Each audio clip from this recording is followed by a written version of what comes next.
right, Shalom. First and foremost, I'd like to give all the honor, glory, and praise unto Hashem Yahweh Shai, Hashem Rakakwadash. Double honors and respect to the elders and to the apostles of the great millstone. Peace and blessing to all Akim that are preaching and teaching this word with 100% truth and sincerity. And unto the men, women, and children that are listening and learning. And unto the Bayat of the elect house of David that is scattered abroad. I give you my utmost and sincere salutations. Okay, so, this is a part 2 to my camp today. And today's date is the 13th. So we're going to go back and we're going to finish up from where I left off. Okay, so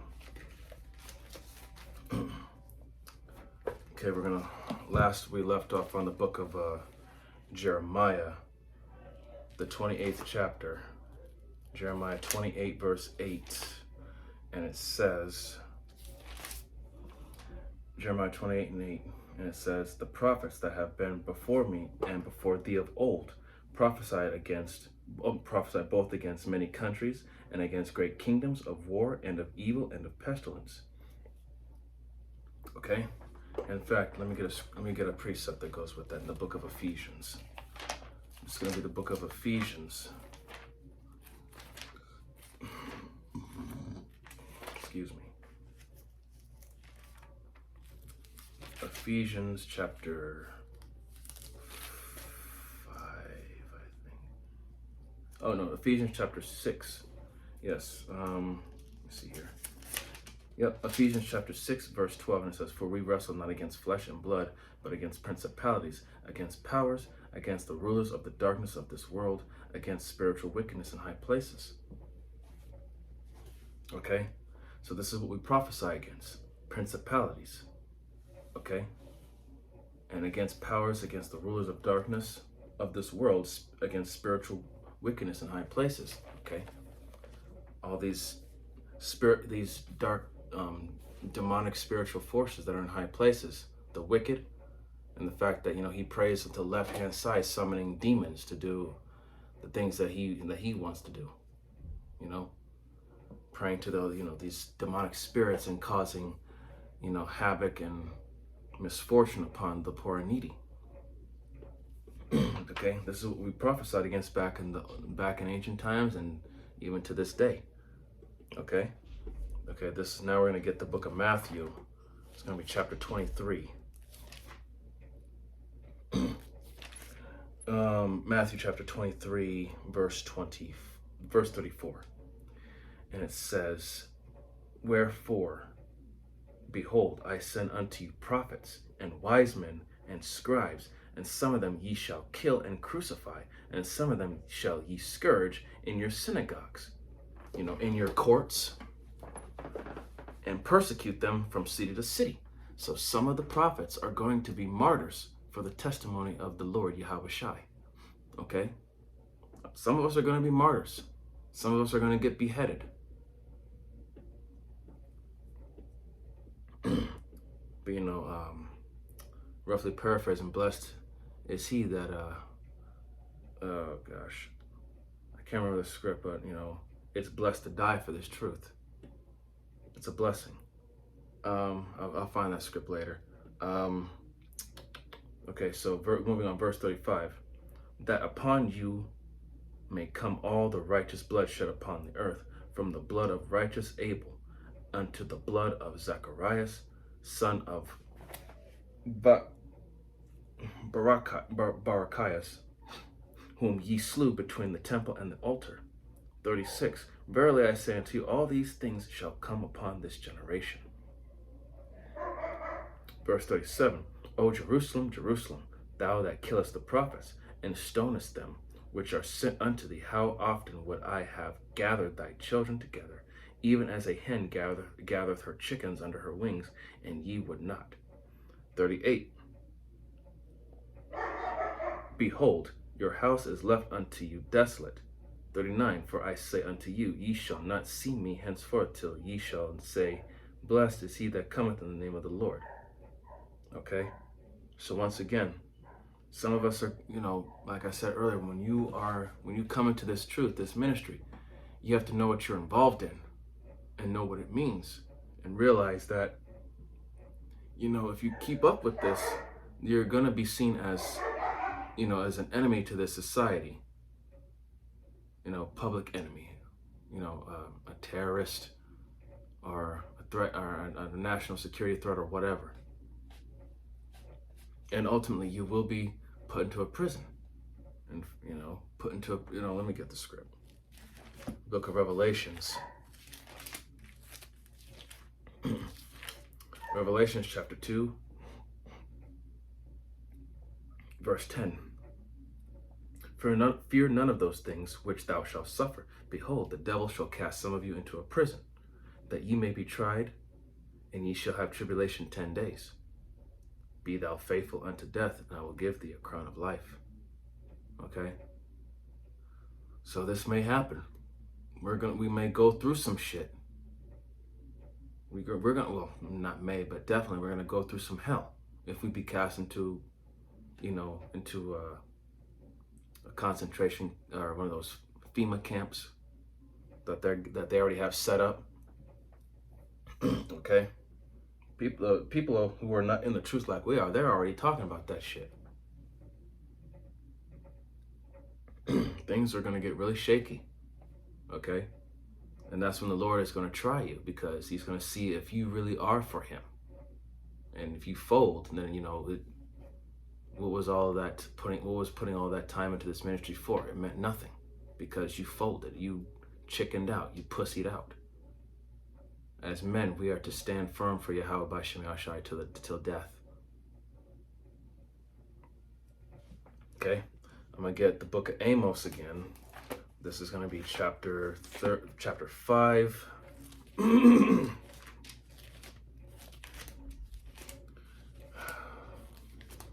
Amos chapter 5, verse 10. And it says, they hate him that rebuketh in the gate, and they abhor him that speaketh uprightly. Okay? They hate him that rebuketh in the gate. Okay? They hate us prophets out there. They're out there on the highways and byways, and they hate the fact that we're speaking truth against their world of lies, and they hate the fact that we rebuke them. They hate us, and they abhorreth him that speaketh uprightly. So we live in a world full of lies where they see evil and lies as being good and truth being evil. That's the world that we live in. This world is upside down and ass backwards. Okay? This world is completely twisted. Being honest and upright it's a blessing to be hated for the sake of the truth. Matthew 5 and 11. You can look that up. In fact, let me get that. Book of Matthew, chapter 5, verse 11. Matthew 5 and 11.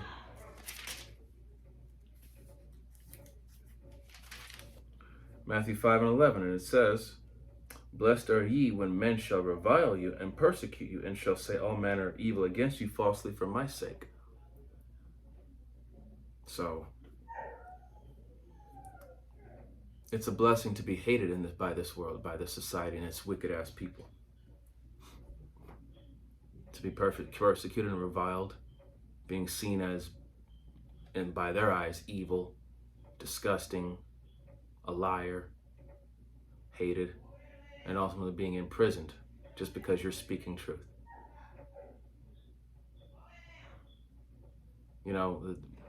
We have nothing to lose here, because all the stuff that we have in this life, it means nothing. It's only temporary. It's eventually going to be taken by someone else when we're gone. Okay, this is going to be the book of going back to Isaiah chapter 44.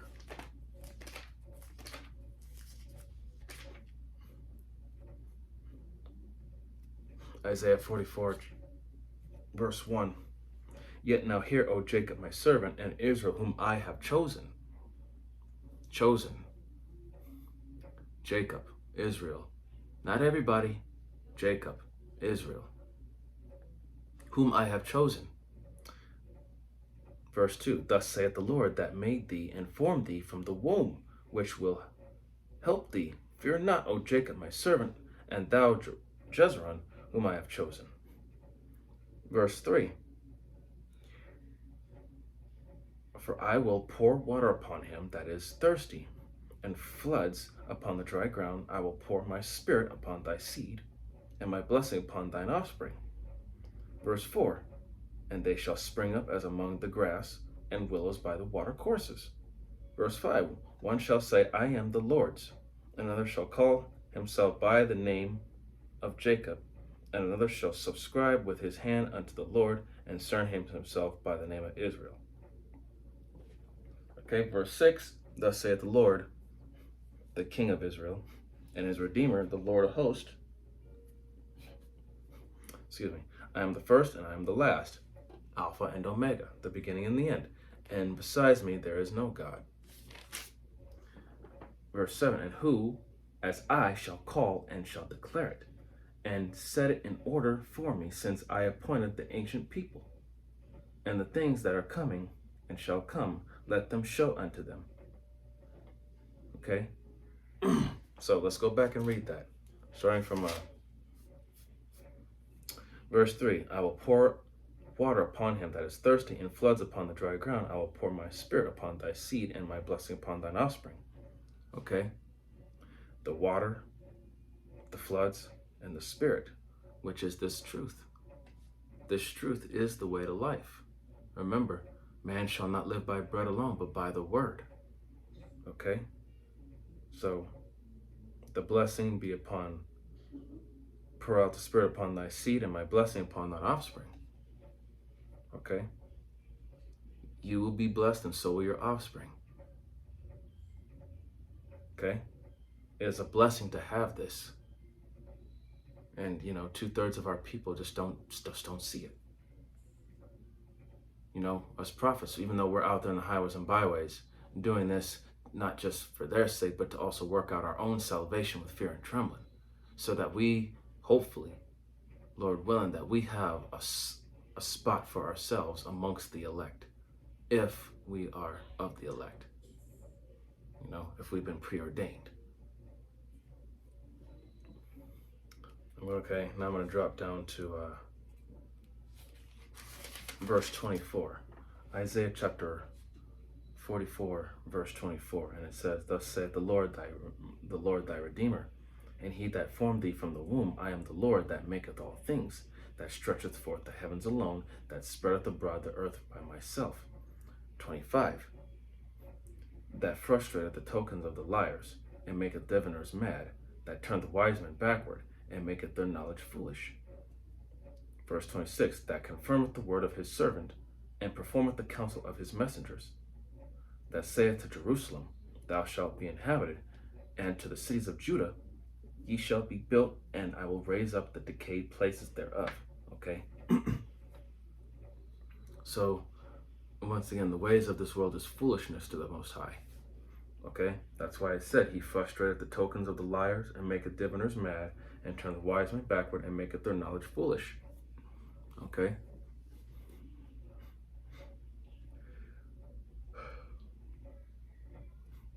You have to understand how much of a blessing it is to really have this. Okay? Next is going to be the book of Exodus, 20th chapter. Exodus chapter 20. Exodus chapter 20, verse 18.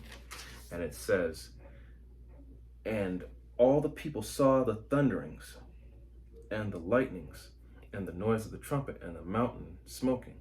And when the people saw it, they removed and stood afar off. Okay? So, the thunderings and the lightnings and the noise of the trumpet and the mountain smoking, that's the Lord speaking. That's just the power of his majesty. That's why we can, in this feeble flesh, we cannot behold his presence or his sight. We would die. That's why he has, excuse me, allergies. That's why the Lord has men here on earth that he has ordained to approach you and to bring you this knowledge, wisdom, and understanding here. Okay, verse 19. And they said unto Moses, Speak thou with us, and we will hear, but let not the Most High speak with us, lest we die. This is why the Lord has men here on earth speak his word. Because if he were to do it himself, if he were to come here himself, we would die. We cannot behold his presence. It's too great. Verse 20, and Moses said unto the people, fear not, for the Most High is come to prove you, and that his fear may be before your faces, that ye sin not. So we're supposed to fear the Lord. The fear of the Lord is the beginning of wisdom. Verse 21, and the people stood afar off, and Moses drew near unto the thick darkness where the Most High was. Okay?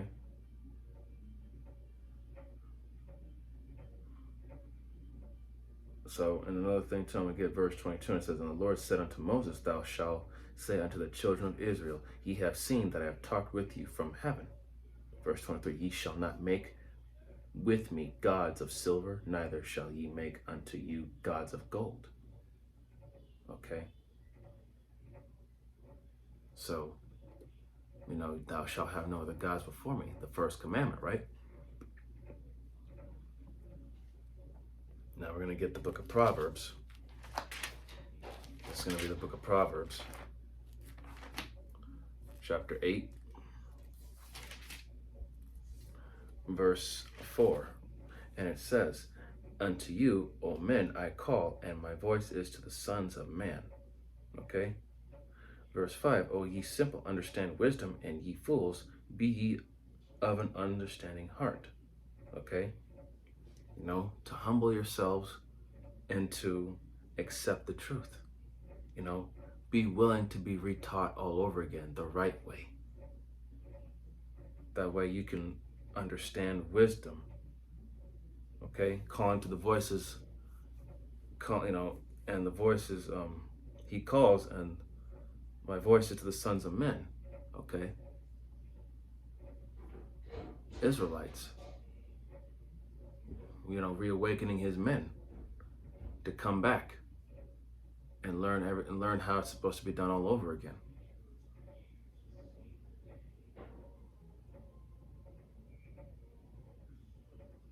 Okay, and verse 6 is here, for I will speak of excellent things, and the opening of my lips shall be right things.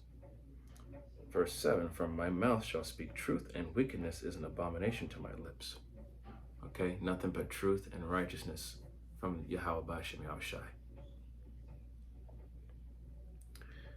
Okay, now we're going to go to Ezekiel chapter 34, verse 31.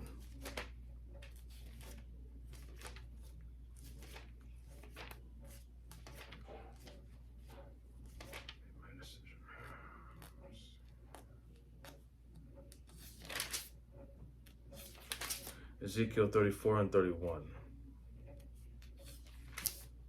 And it says, and ye, my flock of my pasture, are men, and I am your power, saith the Lord. Okay? The flock of my pasture are men. So the Lord's tabernacle is of men, right?